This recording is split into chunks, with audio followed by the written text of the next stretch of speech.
Hello, ఎవరండి? నువ్వా? మీరెవరు? నువ్వు అక్కడెందుకున్నావు? నేనెవరో తెలిసిన వాళ్ళకి ఎందుకున్నానో తెలీదా? కాపురం పెట్టేశావా? ఎవరు? ఏమో తెలీదు.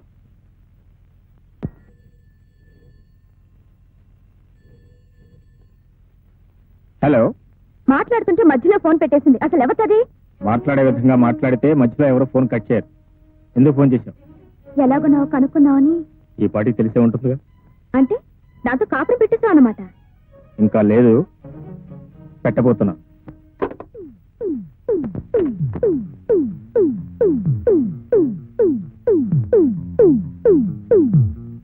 ఆమె పేరు తారు. పెళ్ళయింది, అయినా నా వెంట పడుతుంది. నేను కాదన్నానే నా మీద కక్ష సాధించాలని చూస్తుంది, అంతే తప్ప. నాకేం చెప్పక్కర్లేదు, నేను మిమ్మల్ని నమ్ముతున్నాను. Thank you. నేను ఇప్పుడు ఇంటికి వెళ్తున్నాను. అమ్మతో మాట్లాడొచ్చి నేను తీసుకెళ్తాను.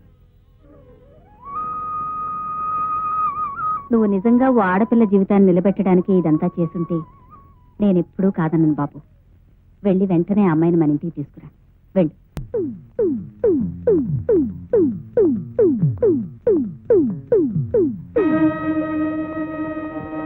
ఎక్కడికి?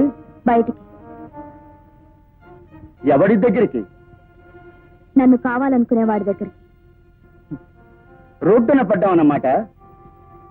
అమ్మ పెట్టినప్పుడు అడుక్కు తినాలిగా. మూడుండగానే ఆడది బరి తెగించిందంటే ఆడదాన్ని నిజమన్నది. మొగుడుండగానే ఆడది బరి తెగించాల్సి వచ్చింది అంటే ఆ మగాన్ని ఏమనాలి? ఇంతవరకు సహించాను, భరించాను, ఓపిక పట్టాను. అది నేను అనాల్సిన మాట. ఆశ్రయం కోసం చిన్నపిల్లగా నీ ఇంటికి వచ్చినప్పుడు తండ్రి వయసున్న నువ్వు నన్నేం చేశావు? నీ పెళ్ళాం పోగానే బ్రతుకంటూ తెలియని నన్ను బలవంతం చేశావు. పెళ్ళాంగా ఉండిపోమన్నావు. ఉండకపోతే పోలీసులకు అప్పగిస్తానని భయపెట్టి మెడ వంచి తాళి కట్టావు. నీకు వయసున్నప్పుడు నాకు వయసు రాలేదు. నాకు వయసు వచ్చాక నీ వయసు ఉడిగిపోయింది. నువ్వు సుఖపెట్టావు, నన్ను సుఖపడలేవు. అందుకే నా సుఖం నేను చూసుకుంటున్నాను.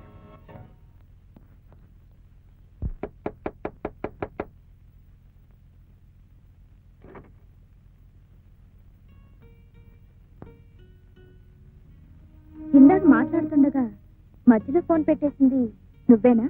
ఊరు పేరు చెప్పకుండా మాట్లాడింది మీరేనా? ధైర్యాన్ని బాగానే పుంజుకున్నావు. కూర్చోండి. ఏదో సొంతిల్లులా మర్యాద చేస్తున్నావే. సొంతిల్లు కాకపోయినా పరాయిల్లు మాత్రం కాదు. కట్టుకోకపోయినా బాగానే ఆకట్టుకున్నాడు కాబట్టే కలిసి బ్రతుకుతున్నాం.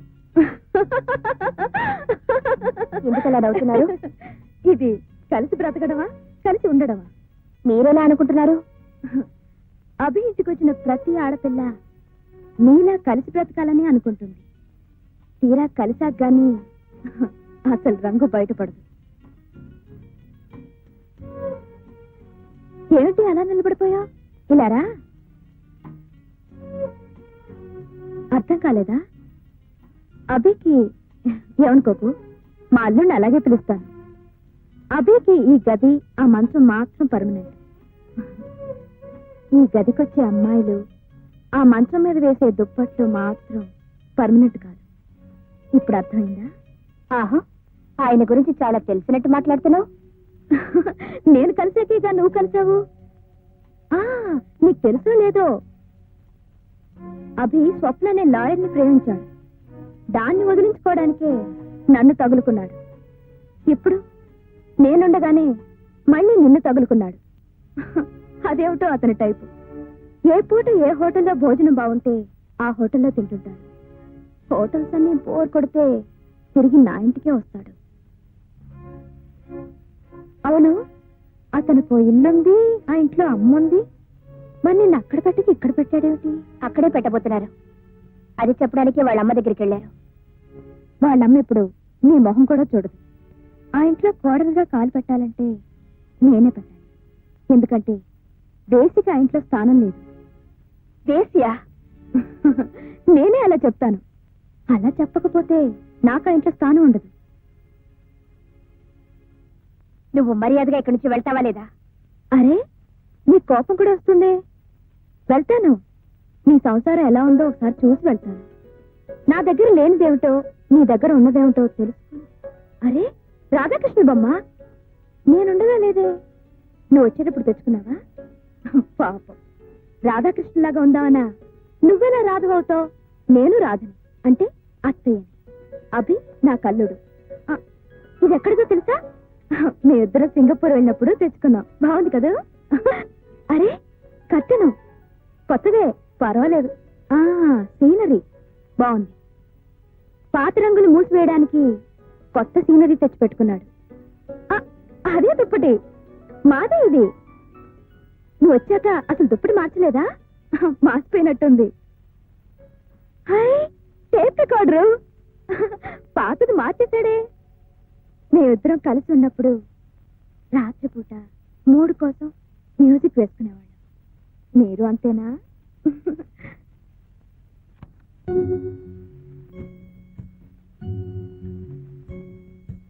ఆకేసి పప్పేసి గుప్పేసి నెయ్యేసి నీకో ముద్ద నాకో ముద్ద. ఆకేసి పప్పేసి గుప్పేసి నెయ్యేసి నీకో ముద్ద నాకో ముద్ద. ఆకలి తీరే పోయింది అత్తారింటికి దారేది. ఇలా ఇలా ఇలా ఇలా ఇలా ఇలా. ఈ పాట నేనే పాడాను. ఎవరు నేర్పారు? మా అక్క. ఇప్పుడు మీ అక్క ఎక్కడుంది? చిన్నప్పుడే తప్పిపోయింది. ఈ పాట మీరు విన్నారా? ఎక్కడా? రేడియోలోనా?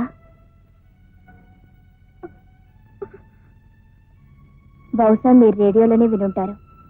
ఈ పాట మా ముగ్గురికి తప్ప ఇంకెవ్వరికీ తెలీదు. ఎవరా ముగ్గురు?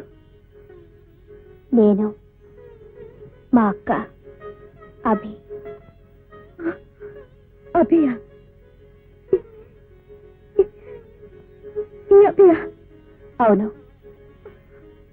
చిన్నప్పుడు నన్ను మా అక్కని ఎవరో ఎత్తుకుపోయి గదిలో పడేస్తే మా ఆకలి తీర్చాడు.